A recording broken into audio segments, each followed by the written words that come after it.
Merci à tous d'être présents pour cette visioconférence.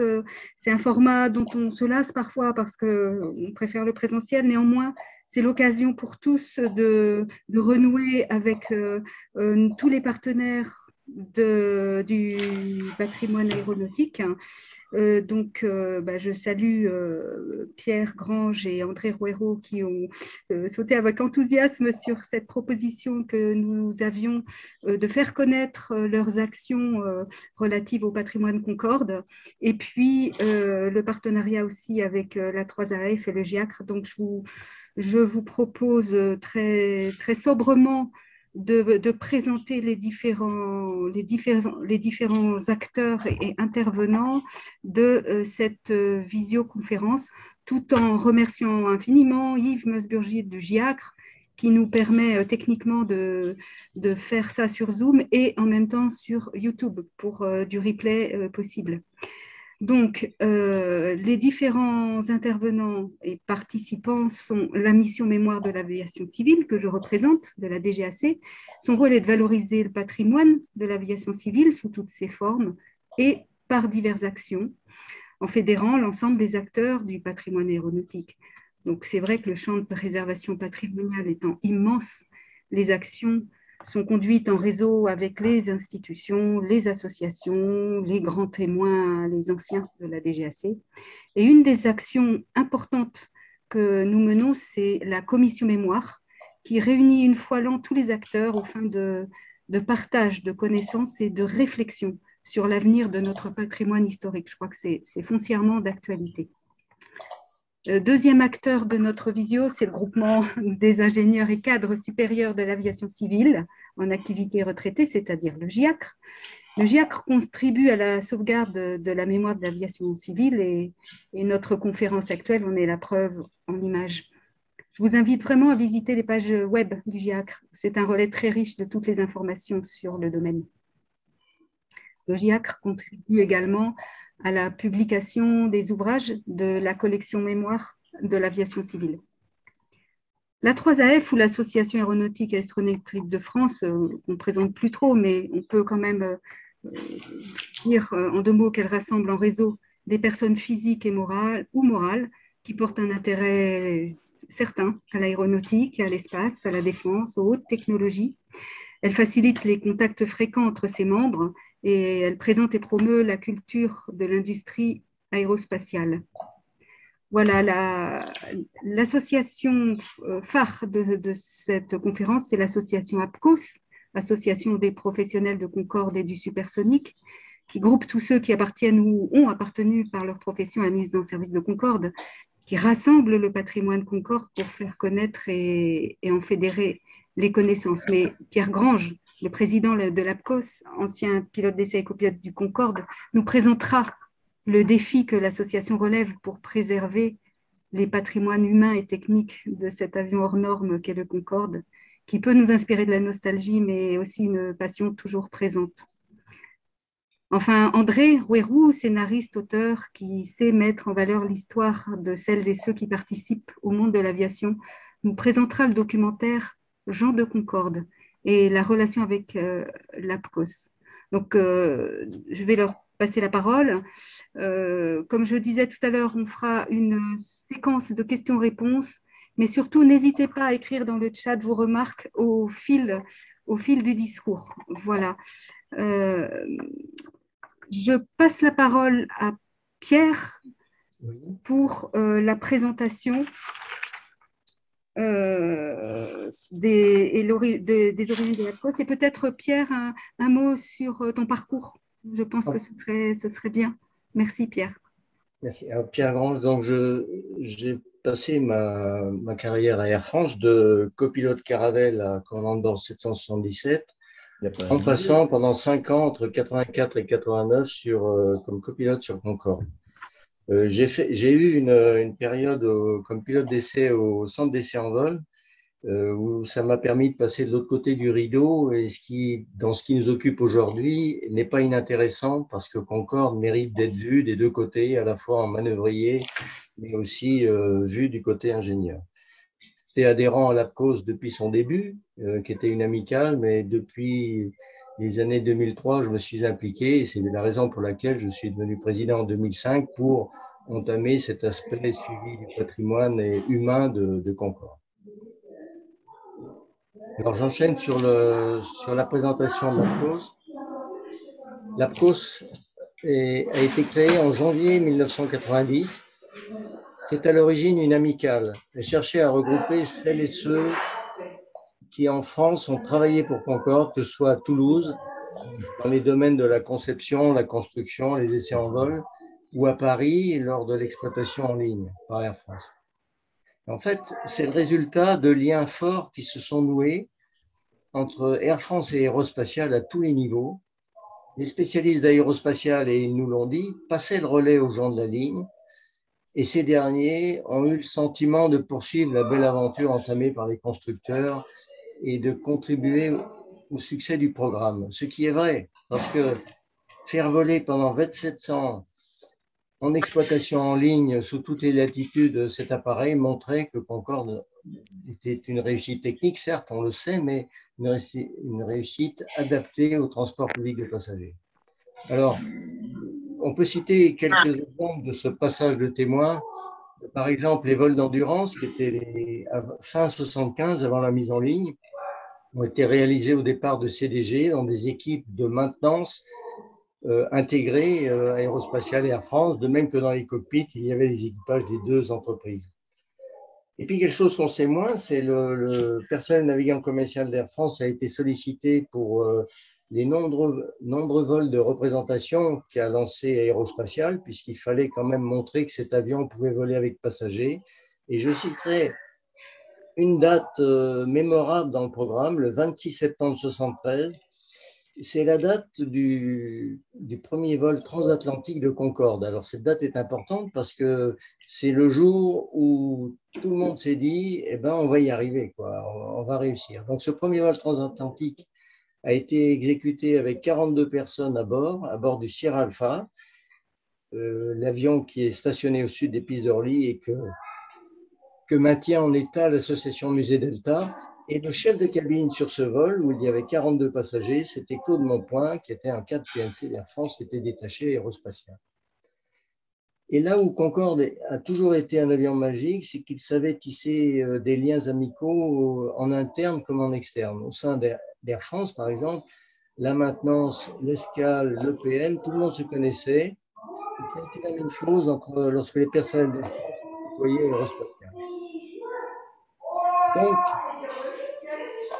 Donc, en 1990, les gens de cette génération étaient en train de partir de la retraite ou étaient déjà beaucoup partis à la retraite.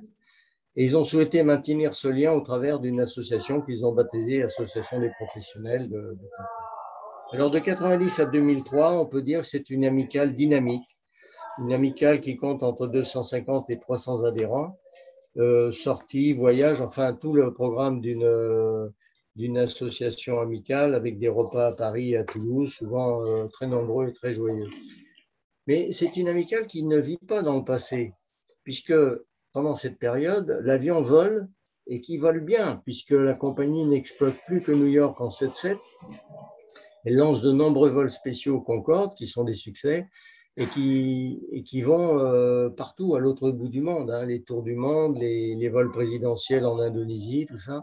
Donc les actifs se joignent aux réunions d'associations et rendent compte de l'exploitation qui, dans ces années-là, est bénéficiaire, sinon on n'aurait pas gardé l'avion. Alors dans la période douloureuse consécutive à l'accident de juillet 2000, on peut dire que les liens entre tous les membres se resserrent, parce que on peut même dire qu'à ce moment-là, il y a une certaine ferveur autour de l'avion qui est blessé et d'Henri Perrier, ce grand monsieur de l'aviation qui est mis en accusation. Et puis arrive 2003, l'arrêt des vols. Et là, nous sommes quelques-uns à réaliser que personne ne s'est jamais préoccupé de pérenniser la belle aventure humaine que représente le programme Concorde, à part André Turca qui a publié quelques livres. Or, il est important de le faire, car Concorde, contrairement à ce qu'on peut penser, ce n'est pas une histoire d'argent injecté dans l'industrie aéronautique, c'est l'histoire d'un formidable engagement d'une génération exceptionnelle qui, au sortir de la guerre, a su remettre l'industrie aéronautique française en marche. D'ailleurs, au prix de nombreuses pertes aux essais en vol, mais ils ont créé la Caravelle et le Mirachois, pour citer que ces deux fleurons, et on leur propose, en 1962, de s'attaquer à ce défi extravagant de faire du transport public de passagers à vitesse supersonique. Et en particulier, rien ne reste sur le plan technique de ce grand travail. Tout le monde se doute qu'il a été difficile de faire un tel avion. La preuve, c'est que même les Américains ont renoncé, mais personne n'a une idée des défis qui ont dû être relevés. Alors, pour ma part, du fait de mon expérience aux essais en vol, je pense me situer au carrefour de tous les métiers concernés. Et j'ai réalisé à la fois en quoi les défis étaient majeurs et surtout comment ils avaient été relevés d'une manière très brillante. Alors, permettez-moi, à titre d'exemple, une aparté sur le fonctionnement des entrées d'air, excusez-moi. En utilisation, bien entendu, elles nous ont parfois fait sursauter, au propre comme au figuré, mais en étudiant leur conception et leur réalisation, j'ai réalisé que ce fut un véritable exploit. Monsieur Jackie Lénard, qui est peut-être à l'écoute, c'est un membre de la 3AF, jeune ingénieur supaéro en poste à l'ONERA, a établi d'une manière empirique, dans les années 60, un principe de fonctionnement qui permettait un rendement amélioré de 7 points par rapport aux standards de l'époque. Et en plus, donnait une entrée d'air très stable, ce qui était parfaitement adapté à l'aviation de ligne. Alors évidemment, il fallut après la construire et la faire fonctionner. Cette entrée d'air fut une autre belle histoire dont nous a parlé Dudley Collard, un ingénieur au bureau d'études de Toulouse, et dont Henri Perrier disait c'est monsieur aérodynamique Concorde. Mais quand on sait qu'un point de rendement d'entrée d'air, 3 passagers sur New York, c'est-à-dire que les 7 points gagnés font 20 passagers, eh bien, sans cet apport de Jackie Lénard et ensuite le développement de cette entrée d'air, ben, il n'y aurait pas eu Concorde. Et des cas comme ça, on en a relevé plusieurs qui montrent que cette histoire doit être racontée. Il y a aussi des cas plus simples, comme le service à bord, qui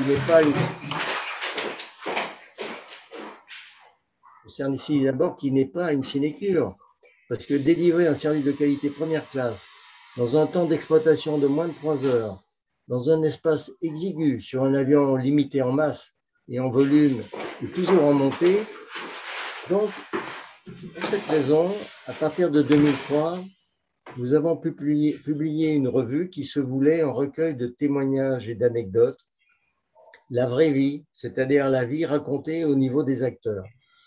Nous avons aussi organisé des manifestations, conférences, expositions et vols simulés où nous présentions au grand public quelques vérités inconnues du fonctionnement de Concorde. Alors évidemment, la plus grande réalisation de cette période, et c'est André qui en parlera, sera l'enregistrement vidéo des grands témoins que nous avons réalisé entre 2007 et 2012.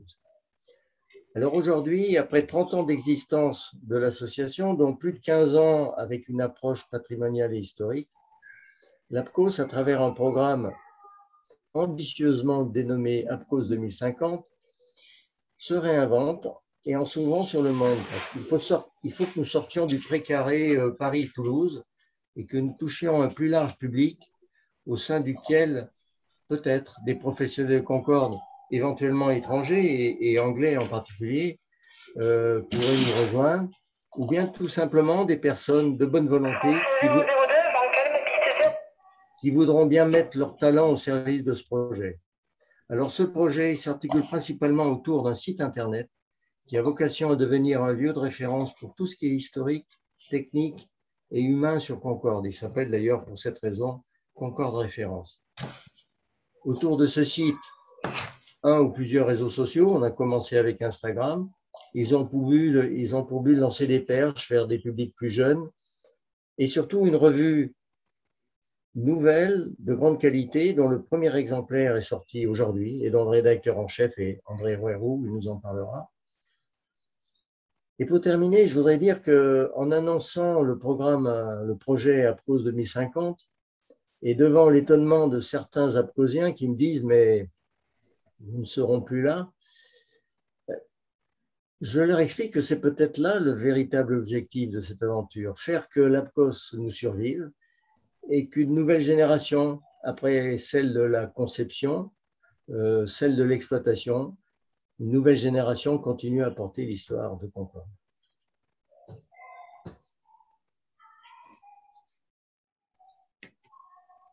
Merci beaucoup, Pierre. Est-ce qu'à ce stade de l'exposé, est-ce que vous avez les uns les autres des questions à poser ou des remarques à faire? Moi, j'en ai une très, très générale. Est-ce qu'il existe à l'international quelque chose qui ressemblerait à l'APCOS? Alors, André pourrait en parler parce D'accord. il suit précisément le travail des Anglais, mais je pense que, comme je le disais, les anecdotes racontées au niveau des acteurs, je n'ai pas trouvé. Je pense qu'il y a un vide là-dessus. D'accord. Donc, ce qu'on peut faire, c'est poursuivre et puis on fera un point un petit peu plus tard, hein, dans la présentation. Alors la suite, c'est l'extrait du film Ciel signé Concorde. Français 002, vent calme, piste 08 gauche, autorité décollage. Décollant et gauche, Air France 02.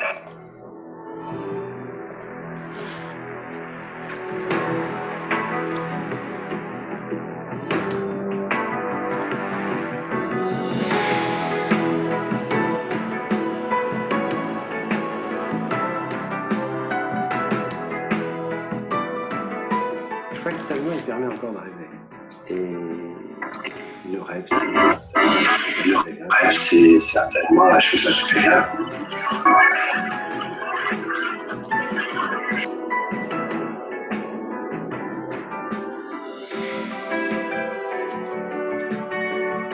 C'est un avion qui est beau, tout simplement. Je crois que s'il a les performances qu'il a aujourd'hui, c'est parce qu'il est beau.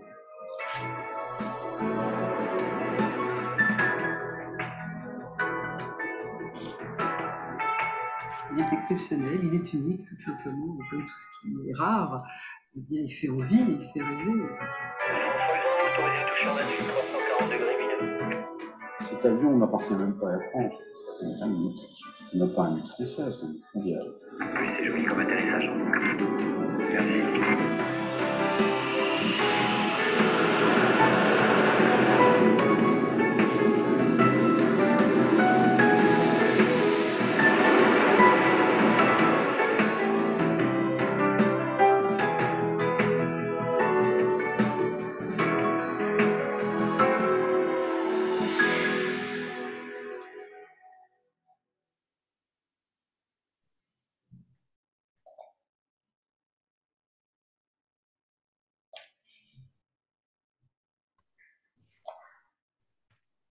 Merci beaucoup. Un petit mot sur ce film? Oui, volontiers. Bon, on va en parler déjà dans le développement, puisque ce film, c'est le point de départ de toute l'aventure audiovisuelle que nous avons eue avec l'APCOS. Donc, bonjour à toutes et à tous. Vous pouvez vous poser la question de pourquoi vous avez présenté la bande-annonce d'un film qui a maintenant 15 ans, suite à l'intervention intéressante de Pierre Grange sur l'APCOS. À part le fait qu'il est toujours plaisant de voir des images de Concorde, on ne s'en lasse pas, c'est parce que la réalisation de ce documentaire a été, de notre point de vue, l'élément déclencheur de toute la suite.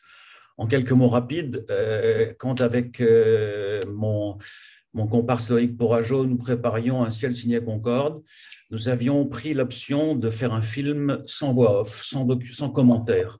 Nous voulions que ce film soit raconté par les gens de Concorde eux-mêmes. Donc, nous sommes partis à la recherche de tout ce qui pouvait nous aider et compléter notre demande. Nous sommes allés voir les archives en France, chez Air France, avec qui nous avons eu des rapports très fructueux pour la conception de ce film et la réalisation.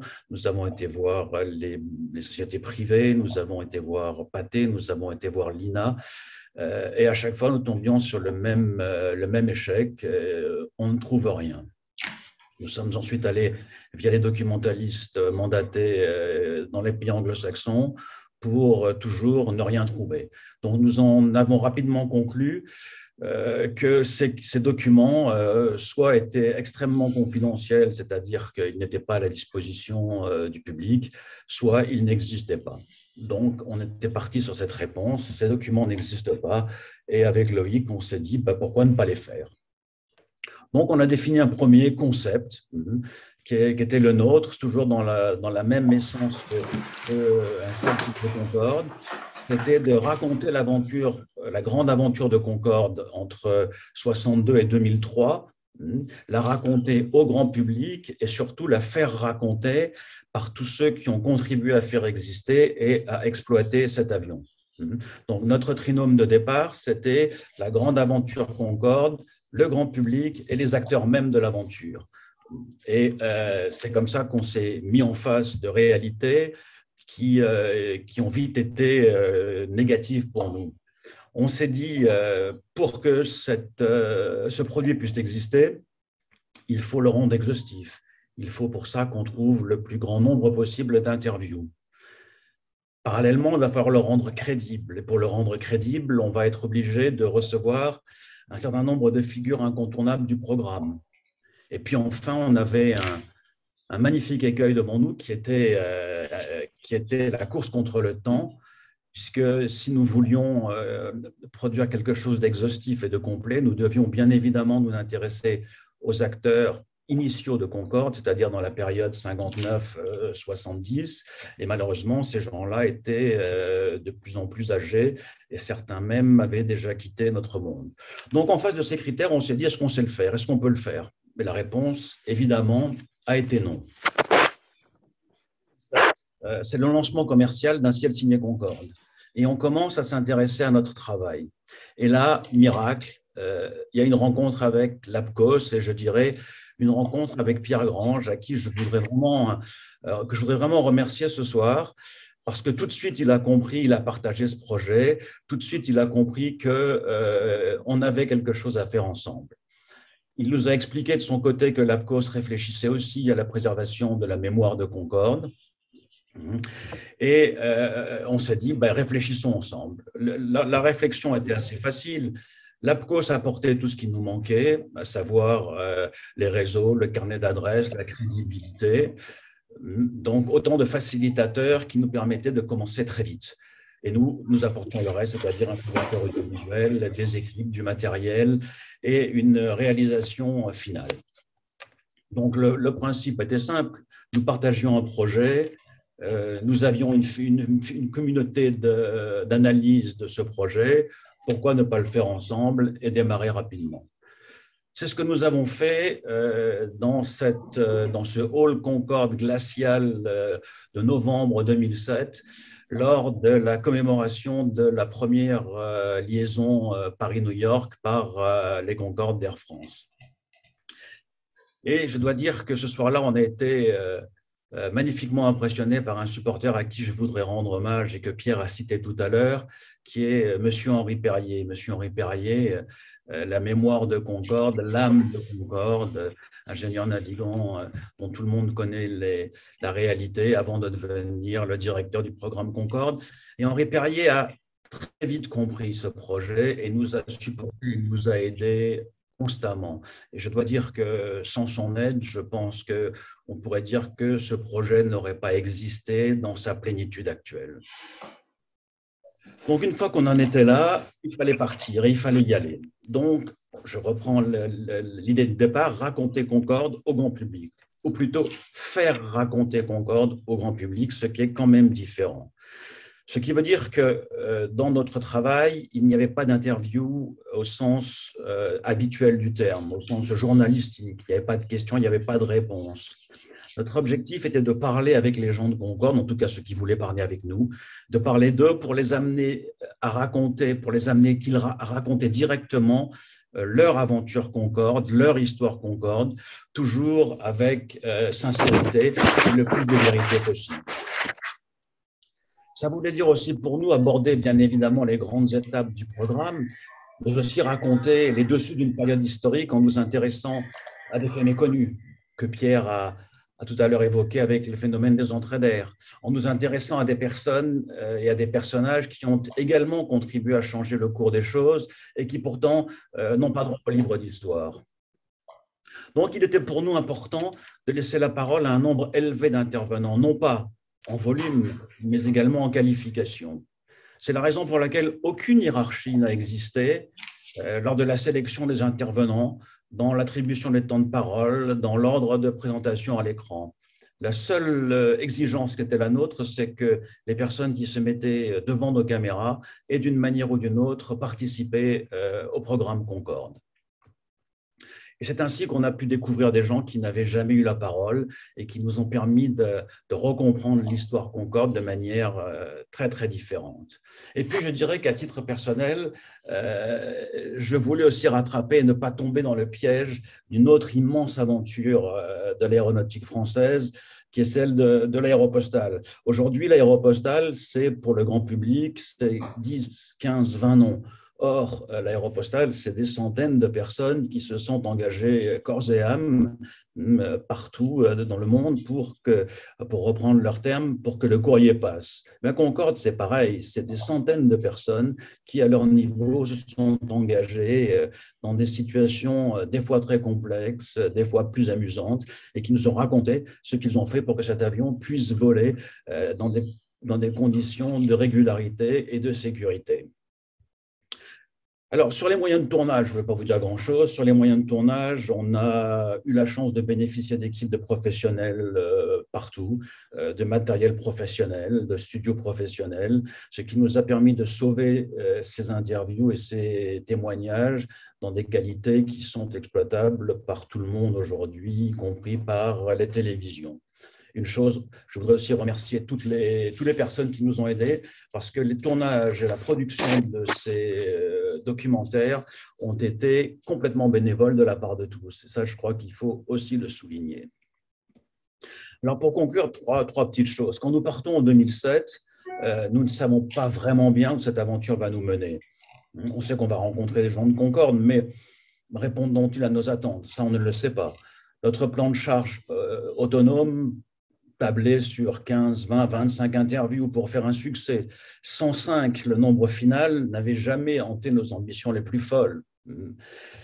Mais pour autant, est-ce que tout a été dit? Non, bien sûr, il est impossible de résumer 41 ans d'exploitation et de travail sur quelques heures. Mais ce qu'on peut témoigner, ce qu'on peut attester, c'est que tous ont parlé avec loyauté. Certains mieux que d'autres, mais tous l'ont fait. Alors aujourd'hui, qu'en retenir? À mon sens, deux choses. D'une manière générale, on va dire que le résultat est là, dans le sens où ces témoignages existent et qu'ils répondent au cahier des charges que nous nous étions fixés communément avec l'APCOS. Deuxièmement, je crois qu'il faut insister sur l'unicité de ces témoignages. Pour répondre à ta question indirectement, Ariane, nous avons été voir si ces documents existaient en Angleterre, si ces documents existent dans d'autres pays. Nulle part ils ont été réalisés. Ces documents 100% français, puisque nous n'avons travaillé qu'avec des gens ayant appartenu soit à l'industrie, soit à l'exploitation française. Ces documents sont uniques, on peut en attester. Et puis ces documents, je crois qu'il faut les considérer de manière un peu plus large. Ils ne concernent non seulement pas l'histoire d'un avion d'exception différent des autres, mais ils concernent aussi des témoignages sur une époque, sur un savoir-faire, sur un savoir-vivre. Autant de jalons qui ont participé à la renaissance aéronautique française. Et ça, c'est important parce que je crois que c'est dans ce sens qu'ils sont aussi patrimoniaux. Ils sont patrimoniaux parce qu'ils apportent un éclairage différent sur un avion, une époque et ses acteurs. Et comme de notre point de vue, ils sont uniques avec certitude, ils sont patrimoniaux, la dernière action que nous venons de faire, et ça c'est un petit peu quelque chose qu'on vous dévoile ce soir, c'est que ces images vont être conservées puisque nous venons de les transférer à l'INA, qui en a maintenant charge de conservation et d'exploitation. et qu'à partir de 2022, l'ensemble et l'intégralité de ces documents seront disponibles sur le catalogue de l'INA et en fonction des politiques commerciales et de diffusion de l'INA. Donc voilà ce que j'avais à dire, pardon. Je pense que j'ai largement assez parlé et que maintenant, ça serait peut-être plus intéressant d'écouter les gens de Concorde et de vous montrer ce qu'il est possible de faire avec les travaux communs réalisés avec l'APCOS.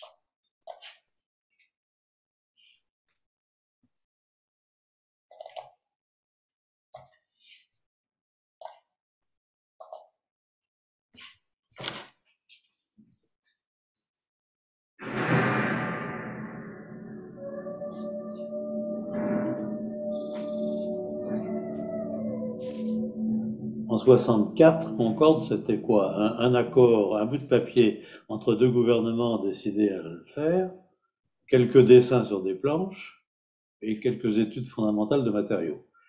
Ça avait à peine commencé, ça avait commencé 18 mois avant. Je suis arrivé, moi, à la société à la naissance, un petit peu début 62, et l'accord intergouvernemental a été en novembre. Mais pour aller voler en 69, c'est diablement long. Et diablement, c'est pas un adjectif au hasard. Ça veut dire que vraiment, nous avons été entravés par cela. Il était impossible de faire autrement. Impossible de faire autrement à deux titres. Premièrement, le coût, qui, comme vous le savez, a été bien plus important que celui estimé au moment du lancement, et qu'un pays, eux ou nous, n'auraient pas pu supporter seul. Et deuxièmement, que si c'était nous qui tentions de faire seul, on n'avait pas le moteur. C'est-à-dire que le moteur Olympus était le moteur qui avait été retenu par les militaires britanniques pour équiper un bombardier à Mach 2. Et donc, il a été développé initialement pour cela. Et donc, l'utilisation pour le Concorde, ça a été une extrapolation de ce moteur. Les objectifs, on le voit, sont au-delà du savoir-faire. Scientifiquement, c'est possible. C'est pas prouvé. Ça veut dire qu'il faut se doter de gros moyens. Et les moyens mis en œuvre sur Concorde, c'est aussi des moyens pas comme les autres. Ce projet est un projet pas comme les autres et les moyens sont des moyens pas comme les autres. C'était une ambition déraisonnable. Elle était tellement déraisonnable que personne n'a réussi à le faire, à part nous. Alors, en gros, il y a trois grands postes qui font que l'avion satisfait son cahier de charge ou pas. Il faut une finesse aérodynamique, c'est-à-dire un rapport, un quotient de la portance par la traînée aussi élevé que possible. Il faut une masse de structure, une masse à vide aussi faible que possible. Et il faut une efficacité de propulsion optimale. Si on n'avait pas pu monter en poussée l'Olympus, on n'aurait pas traversé l'Atlantique.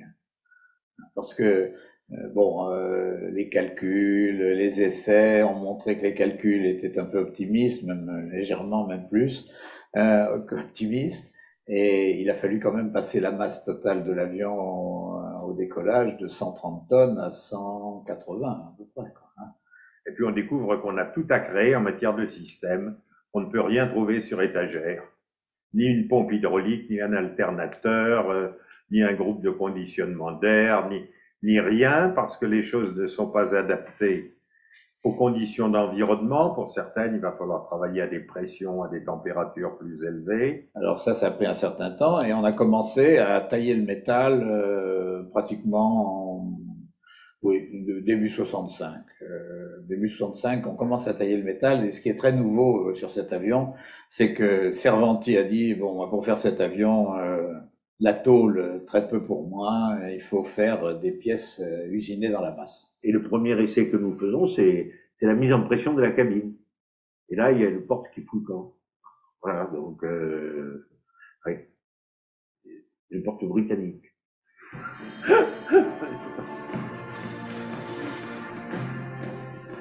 Moi, il me tardait effectivement que l'avion vole. Bon.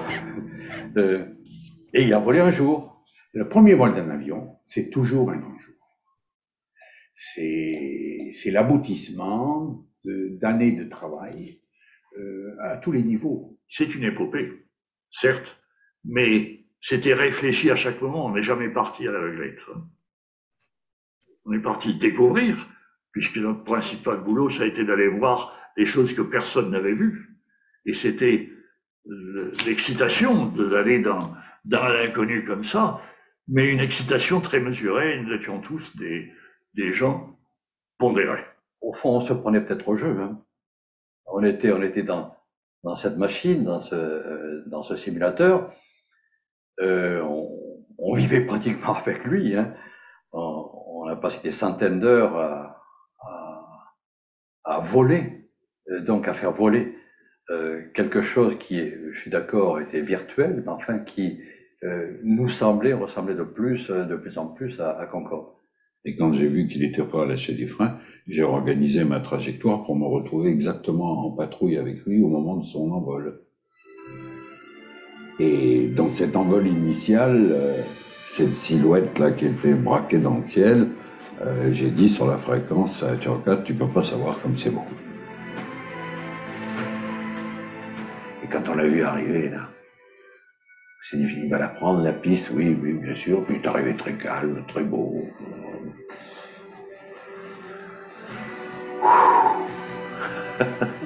Gros soulagement, quand même.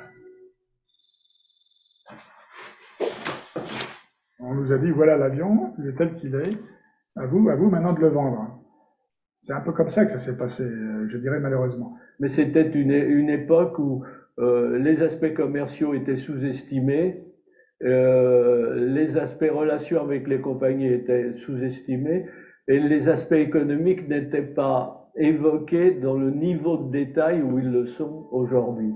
Tant que l'avion n'avait pas volé, il était difficile d'en faire une réalité aux yeux de beaucoup, surtout que le programme avait pris quand même un peu de retard, enfin, au moins 1 an de retard. Je pense que beaucoup n'étaient pas fermement décidés, mais c'était important pour leur image. C'est un avion mythique qui va voler en supersonique, qui va écrémer une clientèle à haut revenu. Je ne peux pas être absent. Donc après, on verra bien comment ça va se passer. Malheureusement, est arrivé l'année 73 avec le choc pétrolier. Et là, du jour au lendemain, les prix du pétrole ont explosé, si vous voulez. On a vu un commencement de désintérêt des compagnies, dû à un faisceau de choses, performance, économie, écologie, et bien sûr les obstacles qui peuvent être mis sur le plan politique. Mais c'était pas que les obstacles politiques.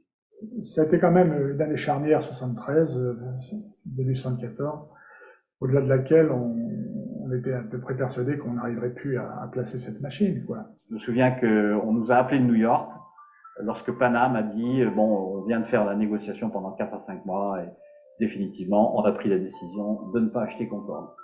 Si vous voulez, les conditions d'exploitation se précisaient, le marché devenait de plus en plus réduit et je ne voyais pas ce qu'un certain nombre de compagnies aériennes on pouvait rêver. Mais compte tenu des performances de l'avion, des contraintes qu'on lui imposait à cet avion, je ne voyais pas où l'avion allait pouvoir opérer. Et à partir du moment où vous ne faites qu'un Atlantique resserré, ben c'est fini.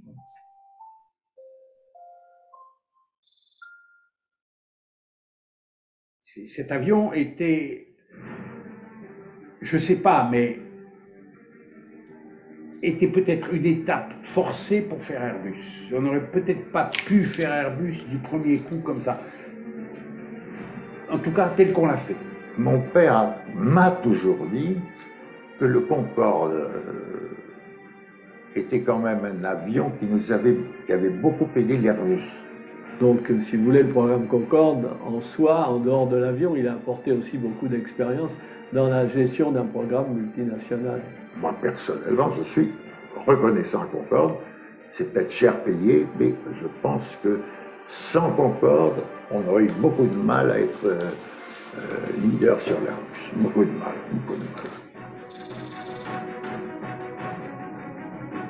Il faut bien voir, en 69, année de la première marche sur la Lune, c'était un peu notre Lune à nous. Des techniciens, des rêveurs ont réalisé leurs rêves indépendamment de considérations financières sérieuses. Mermoz, il a dit l'aviation, ça s'est fait avec de la foi. Eh bien, je crois que Concorde, c'est exactement la même chose. Et s'il n'y avait pas eu des gens qui avaient cru de toute leur âme, de tout leur cœur, eh bien, cette épopée Concorde n'aurait jamais vécu. Je dirais plus, c'est avoir le sentiment d'avoir participé à une grande aventure technique et humaine. Nous, on y est arrivé. On a fait un transport supersonique qui, tous les jours, pouvait aller de Paris à New York et traverser l'Atlantique en 3h30. C'est amusant de connaître ces histoires, mais c'est dire aussi l'atmosphère dans laquelle on était, où jamais l'humour n'a perdu ses droits. Nous avons vécu ensemble une période heureuse.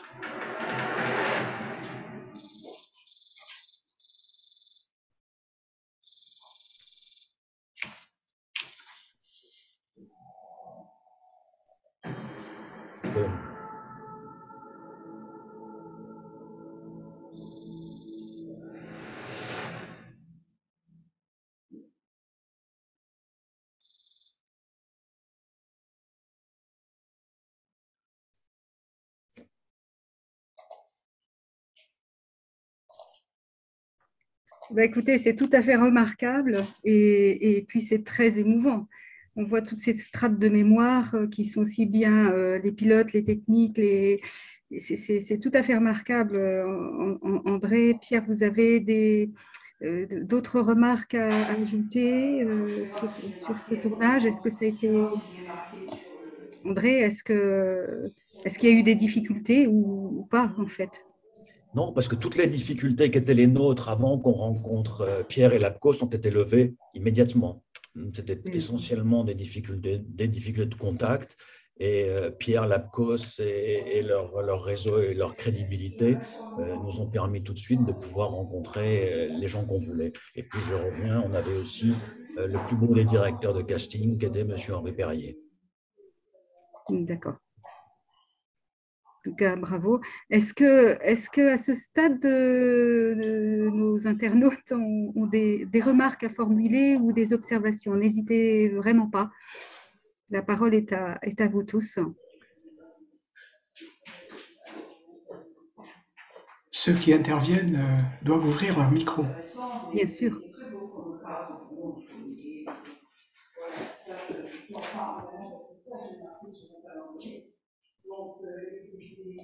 Oui, bonjour, vous m'entendez?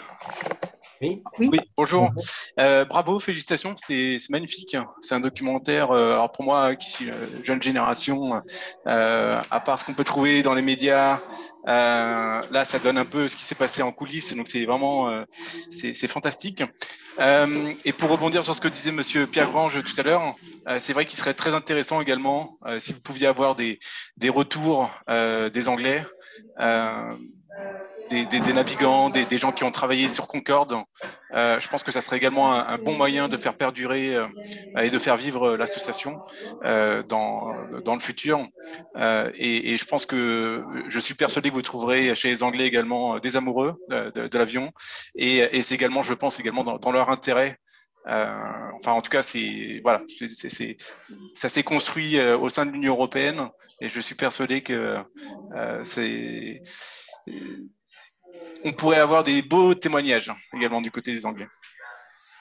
Oui, effectivement, c'est une association franco-française et le site, comme je disais, on s'ouvre au monde et j'espère qu'on pourra passer au-dessus de la Manche là-dessus parce qu'effectivement, et je le dis d'ailleurs en introduction sur le site en disant que ce site, pour l'instant, il est français, des anecdotes françaises de Jean Bertrand de Toulouse, mais je n'ai qu'un souhait, c'est qu'il s'ouvre effectivement en particulier des homologues côté anglais qui viendraient apporter leur témoignage. Bien sûr, ce serait passionnant. Et il y a plein de petites histoires qu'on nous a racontées d'ailleurs qui permettent de montrer que il y a l'équivalent chez eux, bien sûr, puisque les échanges avaient lieu en permanence. Au niveau des divisions de vol, moi, quand je suis arrivé sur Concorde, je pensais que j'arrivais dans une division de vol franco-britannique. Et là, je me suis aperçu qu'on était chez nous et eux étaient chez eux. On ne savait pas ce qu'ils faisaient. Il n'y avait pas de liaison. Il y a eu un peu de liaison au moment de l'accident, au moment des enquêtes. Et puis, comme on siégeait aux mêmes tables de discussion devant la DGAC, etc. Mais ça s'est tout de suite refermé après aussi. Je pense qu'en exploitation, il n'y a pratiquement pas d'échange, mais ça fait rien. Les anecdotes qu'ils ont vécues restent intéressantes aussi. J'espère que le site permettra de rallier le maximum de gens côté industrie, et industrie surtout, parce que je suis intéressé par la technique et sur la propulsion. Je vous ai parlé de l'entrée d'air. J'ai une très belle histoire aussi sur les tuyères. Mais le moteur, c'est quand même un truc extraordinaire. Le Rolls, c'est la manière dont les Anglais ont fait ce moteur, là aussi, s'ils n'avaient pas été capables de monter en poussée, et en plus, on n'y serait jamais arrivé. Donc, nous manquons de témoignages côté industrie Rolls. Espérons. Merci beaucoup, Pierre. Effectivement, là, on voit que des strates de mémoire sont en train de se mettre en place, si j'ose dire, avec ce site. Le site, on pourra il peut être représenté là. Oui. Je pense que ce serait bien parce qu'il y a certainement des tas de gens qui se demandent comment on peut vous aider, comment on peut aider l'APCOS aussi et, à fédérer tous les acteurs et toute cette mémoire, qu'elle soit orale, écrite, photographique, etc. Est-ce que vous voyez la page du site? Oui. Alors donc ce site, nous avons lancé l'idée il y a 18 mois. On y travaille depuis 12-15 mois et on l'a ouvert aux consultations publiques au début du mois de septembre parce que nous voulions avoir un site déjà conséquent en termes de témoignages et de documents. Nous espérons qu'il va justement se remplir encore plus et nous avons d'ailleurs encore pas mal de documents à mettre. Alors, c'est un site classique avec une conformité. Alors, il est composé de ce qu'on appelle des index. Le premier index, c'est lire, voir, écouter avec images. Alors, images, par exemple, voilà, il n'y a pas encore énormément d'images. Alors, nous avons, pour tout ce qui est le site, nous avons coupé l'aventure Concorde en période. Là, c'est le début jusqu'en signature 62 de l'accord, ensuite 62-69 le premier vol, ensuite jusqu'en 73, je vous signalais la date du 26 septembre 73, qui est une date clé qui montre que finalement, la technique, à 73, il était fait, quoi. 73, 76, 76, c'est le début de la mise en ligne. 76-82, c'est la période où les compagnies faisaient des lignes régulières qui perdaient beaucoup d'argent. Et 83-2000, on peut dire, c'est la période effective d'exploitation des Concorde français comme anglais, c'est-à-dire s'appuyant sur la seule ligne régulière New York et ajoutant à cela des vols charterisés. Ensuite, bien entendu, au lendemain de l'accident de 2000 à 2003, c'est l'accident, la reprise des vols et l'arrêt des vols en 2003. Et 2003 ensuite, c'est principalement les enquêtes judiciaires. Alors, si je prends un exemple, par exemple, sur des photos donc de 69, nous, sur le site, l'idée n'est pas de faire des belles photos de Concorde, il y en a plein partout. Je prends l'exemple de celle-là, c'est la maquette en bois du Concorde. Et voilà, donc toute photo doit bien sûr être une photo et expliquer ce qu'elle représente.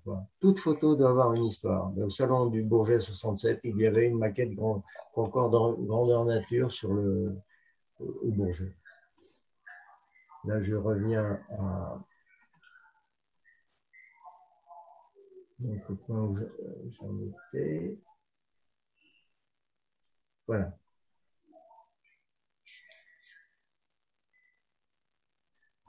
Ok, donc ça, ce sont la partie image. Vidéo, on est très pauvre pour l'instant et on va le travailler, sachant que pour l'instant, on s'est plutôt polarisé sur les documents, les témoignages, les livres, les extraits de presse. Alors la revue, en même temps, comme je le disais dans le programme à cause de 2050, il y a une nouvelle revue qui n'est plus la revue Mac 2 d'antan, qui était une revue un peu modeste. Et là, vous avez cette revue donc, dont André Roux est le rédacteur en chef. Voilà par exemple la première page de la revue 01 que nous avons envoyée à nos adhérents aujourd'hui. Donc là, à terme, on y réfléchit encore, on pourra trouver la revue sous forme numérique, enfin ça reste encore à discuter. Alors après, une section qui pour nous est vitale, c'est la partie histoire, la saga. Alors ça part de la grande histoire à gauche, histoire, les techniques, je pense qu'on ne peut pas parler Concorde sans parler des techniques. Et comme je vous l'ai dit pour l'histoire des entrées d'air, la technique, c'est une affaire d'hommes. Hein. C'était une époque où il n'y avait pas d'ordinateur, il y avait des tables à dessin, il y avait des ingénieurs qui réfléchissaient et qui validaient leurs solutions en soufflerie. Donc voilà. Alors, l'histoire, elle est aujourd'hui... elle est toute, donc elle est pareille selon le découpage dont j'ai parlé. Bon, bah, je clique au hasard, par exemple de 76 à 82, je ne sais pas s'il y a beaucoup de documents. Voilà, donc on a l'histoire on a l'histoire que nous avons racontée, et puis au hasard il y a des liens vers un document qui vient enrichir, par exemple, un témoignage d'Alain Bataillot, qui était copilote, sur un vol avec des couchers de soleil multiples, puisque chaque pilote de Concorde a toujours des histoires de lever et de coucher de soleil multiples à raconter. Donc ça, c'est le principe de la partie histoire, qui est aujourd'hui complète. Il y a aussi quelque chose qui nous tient à cœur, c'est ce que l'on appelle les grands dossiers. Parce que dans Concorde, bien sûr, Concorde, il y a des choses plus importantes que d'autres. C'est ce que nous appelons les grands dossiers.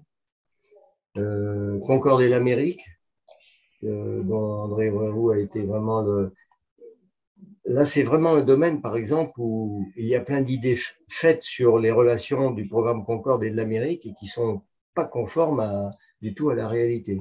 Donc, nous avons une page spéciale sur Concorde et l'Amérique avec des liens. On voit un endroit là, dans le blogspot, là, le savon que passe Kennedy au téléphone au directeur de la Paname qui vient de commander des Concordes, alors que lui s'annonce. Voilà. Donc, pour nous, la partie Concorde et l'Amérique paraissait être un sujet important. Le Sierra Alpha, je vous ai parlé tout à l'heure du Pré-Série, qui est actuellement au sud des pistes d'Orly. C'est un avion extrêmement important pour le programme, parce qu'il est arrivé à un moment où le programme Concorde était en danger, et le Sierra Alpha a été aménagé avec 42 places, pour justement transporter des décisions. Et bon, piloter Concorde, on parle beaucoup du pilotage de Concorde, donc je pense que ça intéressera les internautes, des témoignages de différentes personnes sur bon, alors j'ai écrit sur un anglais là qui nous parle de l'atterrissage Concorde, qui était quand même extrêmement particulier. Et le dernier grand dossier qui a demandé beaucoup de travail, parce que j'ai pensé qu'un internaute qui arriverait sur le site, il devrait et il voudrait en savoir plus sur l'accident, sur les enquêtes et sur les procès. Et donc là, il y a un dossier extrêmement fouillé il a aussi pour but, ce dossier, de faire arrêter les polémiques qui se répandent parfois sur la toile ou dans des vidéos que l'on voit passer. Donc là, quelqu'un qui veut, je rappelle, le site s'appelle Concorde Référence. Nous voulons aussi que sur des thèmes comme qui puissent être polémiques comme l'enquête, eh ben, nous soyons de référence. Et elle ne s'appuie pas sur nos avis à nous, hein, bien sûr. Elle s'appuie sur les commissions d'enquête et surtout sur les conclusions des juges, parce que il y a eu deux procès qui ont permis vraiment d'aller au fond des argumentaires de tout. Voilà, ça c'était donc les grands dossiers. Ici, la technique. Donc, je ne vais pas vous refaire le coup des essais d'antennaire parce qu'on n'est pas. Mais il va y avoir des articles qui parlent de technique. Et la dernière partie qui, pour moi, est très importante, c'est ce que je disais tout à l'heure, la vraie vie de Concorde racontée par les gens. Donc, il y a des anecdotes qui sont racontées qui donnent aussi historiquement, parce qu'il ne faut pas oublier que c'est un avion des années 60 et qui en fait, c'est un avion ancien, on l'oublie un peu. Donc, avec les anecdotes des intervenants, on situe aussi Concorde dans son temps. Voilà, donc les articles à chaque fois, et bien sûr, il y a là, André Moreau, c'était le chef de cabine, le chef d'escale de New York, de 77 à 84. Donc, il nous raconte des histoires qui sont, je trouve, moi, elles m'intéressent toujours. Quand je les lis, ça me fait à la fois rire, et puis c'est, encore une fois, ce qui se passait pour de vrai en exploitation. Voilà. Exploitation Concorde, c'est beaucoup d'articles sur l'exploitation. Une autre partie qui nous tient à cœur et qui a repris ce terme que l'on aime bien de Jean de Concorde, c'est-à-dire, là, c'est un listing de tous les acteurs de Concorde. Alors, évidemment, il ne sera jamais ni complet, ni forcément vrai. Il y a peut-être des gens qui ont un jour vissé un boulon et qui diront, mais si je veux savoir qui a bossé à British Airways, voilà, j'ai le nom des personnels officiers mécanicien navigants. Bon, et au hasard de ce listing, on voit des noms, on a un lien, on peut voir le portrait de la personne en question. Alors pour l'instant, il n'y en a pas énormément, mais j'espère que ça c'est quelque chose qui va pouvoir s'enrichir. Bon, on en a beaucoup qu'il nous faut encore mettre, mais de la coopération d'internautes qui diront, bah, tiens, je connaissais monsieur Untel ou c'était un parent et je peux vous donner des photos. Parce que la mémoire de tous ces gens, comme je l'ai dit, c'est quand même une génération assez remarquable, donc gardons leurs souvenirs. Et si je reviens sur donc là, il y a les portraits, donc il y a la liste des portraits qui sont actuellement écrits et qui va aller en s'enrichir. Et puis là, les métiers. Là, on va essayer, là, pour l'instant, on en a très peu, mais on va essayer d'enrichir ça de tous les métiers. On n'a pas encore chaudronnier, par exemple, mais il faudra et j'espère qu'elle sera assez remplie pour qu'on se rende compte que pour faire Concorde, il fallait beaucoup de métiers. Bon, là, c'est la boutique qui, pour l'instant, n'est pas encore en ligne. Et puis, la dernière section, c'est sur la cause, en savoir plus. Ça, c'est pour... Et puis, bien entendu, la manière de nous contacter. Ici, ce sont les raccourcis vers d'autres... je me suis assez aperçu aussi que à partir du moment où on rentre dans ce programme de type 2050, eh ben, on doit se rapprocher des associations qui, comme nous, s'occupent de patrimoine aéronautique. On a beaucoup parlé du Sierra Delta et de l'association du musée de Delta, par exemple. Eh bien, leur lien est là. Voilà pour le site. Merci beaucoup, Pierre. C'est passionnant. Il y a de quoi remplir effectivement le site. Daniel Flao et Bernard Adels veulent prendre la parole. Je passe la parole à Daniel. Oui, si vous voulez. Simplement, je voudrais, moi, témoigner de deux choses. La première, j'ai effectué un vol, ça doit être en 1990, mais un vol au-dessus de la France, en quelque sorte, avec les conditions qu'on avait à bord de cet avion. Je suis enfin. Ah. Vous disiez? J'ai entendu quelqu'un parler. Donc, la deuxième chose, je voudrais signaler qu'à l'époque, entre 1986 et 1992, j'étais président national de l'association des sous-officiers de réserve de l'armée de l'air. Et à ce titre, j'étais directeur de la revue Eransora. Et j'avais demandé audience à monsieur Henri Ziegler, qui m'avait reçu chez lui, à Paris, dans le 16e arrondissement, dans le même immeuble d'ailleurs où habitait Edith Piaf, et lui habite au premier étage, si je ne me trompe. Et j'ai donc un article qu'il m'avait donné, qu'il m'avait indiqué, avec à l'époque j'avais un journaliste avec moi, et donc tout son article, qui a bien entendu porté beaucoup sur le Concorde, est dans notre revue de cette époque-là. Bon, j'en ai un exemplaire, si jamais ça vous intéressait, je peux vous en envoyer la communication. Avec plaisir. Oui. Avec plaisir, bien sûr. Comme vous le comprenez, on est... C'est vos coordonnées. Ariane Gillotte pourra vous donner mes coordonnées. Entendu. Bernard? Oui, merci. Ariane, voilà, j'interviens suite à la demande de la fille de Pierre Satt, donc qui a été un acteur important de Concorde. Il était directeur technique de l'avion Concorde, voilà. Et donc, je voulais savoir si, comment il était possible de récupérer facilement les coordonnées, les adresses mail des participants de cette réunion pour essayer de joindre, je ne sais plus s'il y en a beaucoup, mais de gens qui ont connu Pierre Satre.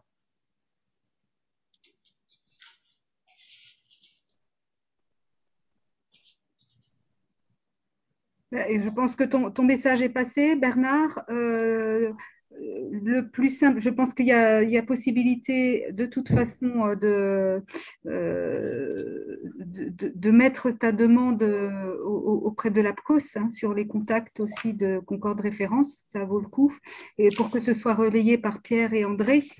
Et puis, au-delà de ça, si certains des participants ont des idées, ben, je pense que le point de relais peut être Concorde Référence avec le point de contact. Je ne sais pas ce que vous en pensez, Pierre et André. Ah oui, moi je pense que les documents comme ça, ce sont des documents qu'on recherche et qu'on aimerait bien partager. Par contre, la demande précise de M. Hadès, on s'en est entretenu au téléphone suite à son premier appel. Je crois que l'APCOS n'a pas grand-chose. Je vais donner 2-3 informations, 2-3 pistes à poursuivre. Je ne sais pas si vous avez déjà eu ces gens-là et si vous avez pu poser votre question. À part Airbus et les archives d'Airbus, je ne vois pas qui est-ce qui pourra, à moins qu'il y ait un fonds particulier que je ne connais pas à ce moment-là, qui s'intéresse principalement à cette époque et à ce monsieur.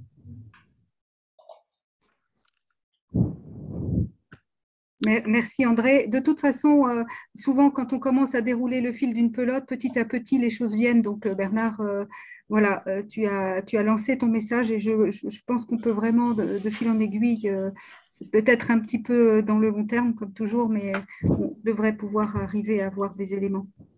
Oui, voilà. Merci Ariane, merci à tous potentiellement. Et puis, je crois qu'on va peigner toutes les informations qui figurent sur ce site Concorde de référence. Voilà, merci.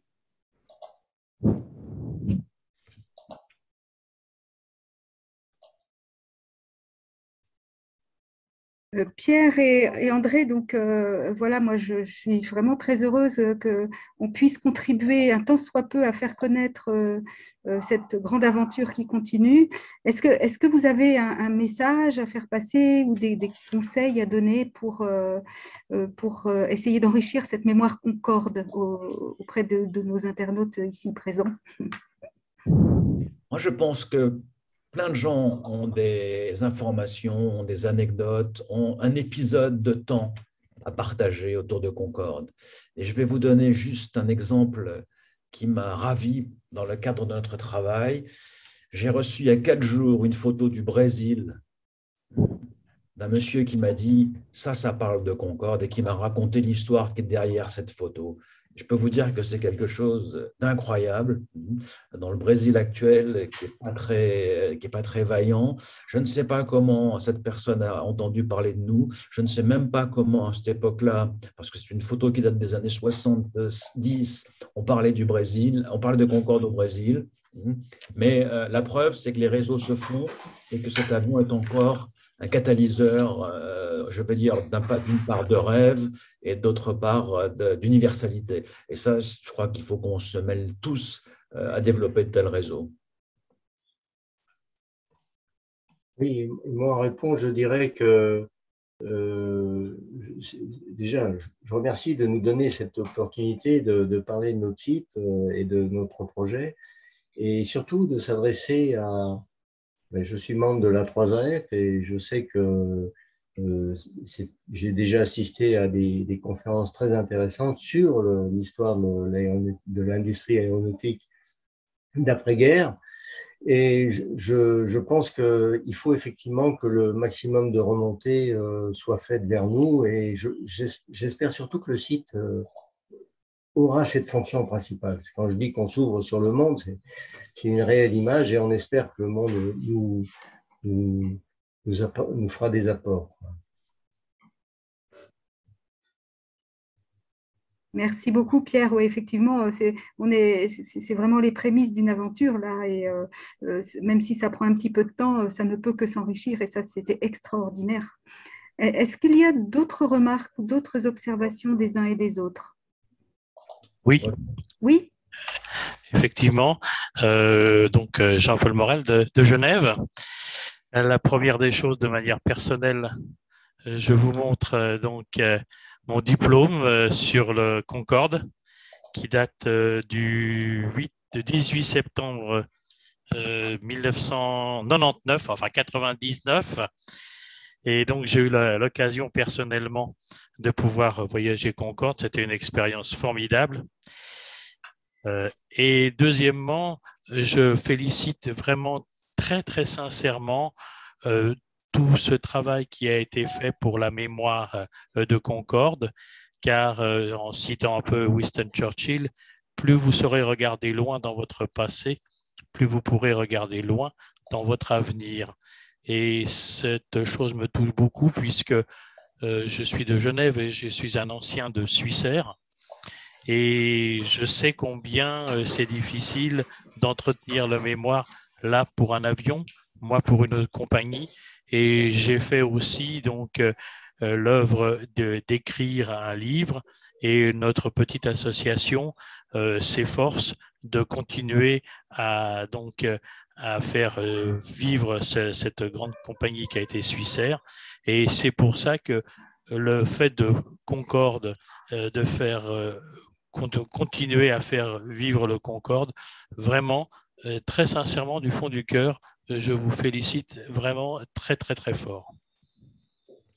Écoutez, merci, mais je crois qu'on peut tout à fait retourner les mêmes félicitations à la Suisse, qui a quand même été porté haut et droit l'étendard de la mémoire de l'aéronautique civile, ne serait-ce qu'avec votre super constellation et le travail fantastique de l'association SCFA, qui s'est ensuite produit sur le DC-3 et qui maintenant travaille sur des avions qui étaient chers à Concorde, les Paris. Morane, Paris. Donc, je crois que vous avez fait aussi en Suisse un travail magnifique quant à la mémoire du patrimoine aéronautique civil. Bravo à vous. Merci beaucoup. Oui, nous, notre petite association produit d'ailleurs un diaporama. Madame Gillotte, je crois qu'il y va y avoir le 22 septembre une présentation donc, dans vos locaux de la part de l'Académie de l'Air. Eh bien, j'y serai, je pense. Et effectivement, il y aura une présentation de diaporama sur ce que fut notre compagnie aérienne. Donc, que ça soit pour donc le Concorde ou bien que ça soit pour une autre compagnie aérienne, faire vivre, c'est l'important que la chose soit donc survive, car l'oublier, c'est la faire mourir une deuxième fois. Il ne faut pas l'oublier. Je vous en remercie en tout cas de m'avoir écouté. Merci à vous. Merci beaucoup. Merci beaucoup. Pierre et André, est-ce que vous pouvez rappeler où sont visibles les deux films? Alors, Un ciel signé Concorde, je dirais que malheureusement, il est visible partout. Ça a été un très gros succès commercial, mais je crois que c'est le film le plus piraté, donc on le trouve absolument partout.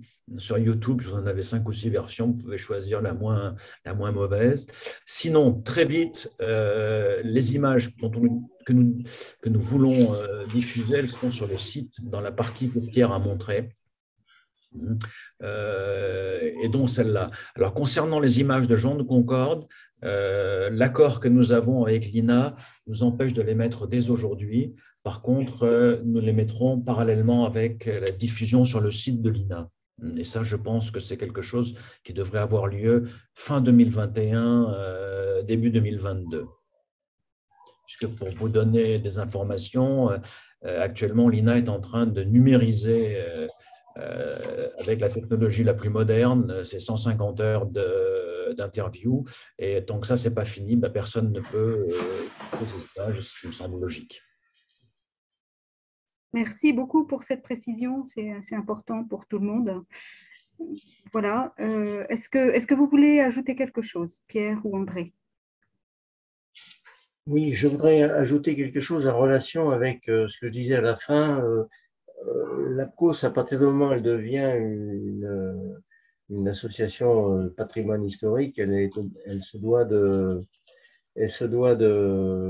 nouer des liens plus proches avec les associations comme Musée Delta, et Héritage, etc. Et éventuellement avec des associations anglaises. Ce que je n'ai pas montré sur le site, mais nous avons aussi des liens vers un site qui s'appelle Les Vols de Concorde et qui est mis en œuvre par Philippe Borentin, avec lequel nous bâtissons ce site, et qui est très intéressant et qui vient en complément aussi sur ce site. En gros, tous les vols sont répertoriés ou presque. Donc, ça permet j'espère que ce site sera une espèce de maillage entre tous les sites et les associations qui partagent le même objectif. Effectivement, il y avait ce travail qu'avait fait Philippe et c'est remarquable. Bon, ça vient compléter, tout ça se complète petit à petit et merci vraiment de l'avoir rappelé. Et puis la dernière chose que je voudrais dire, c'est rejoignez-nous, venez adhérer à l'APCOS, venez nous rejoindre. Il y a plein de projets qui sont encore dans les cahiers et qui sont prêts à éclore et dont on a besoin de bras, on a besoin de gens qui vont nous aider à les faire éclore et peut-être même à les prendre en charge eux-mêmes. Oui, tout à fait. Je pense que là, vous aurez des retours après parce que je vois des gens qui sont connectés et qui ont des connaissances très précises sur Concorde ou sur le procès Concorde, sur les archives Concorde. Enfin, il y a de la matière qui va vous arriver, j'en suis absolument convaincue. Voilà. Le mot de la fin, peut-être, André ou Pierre, ou comme vous voulez. Moi, je voudrais vous dire un grand merci, Ariane, de nous avoir laissé cet espace de temps et de dialogue, de conversation.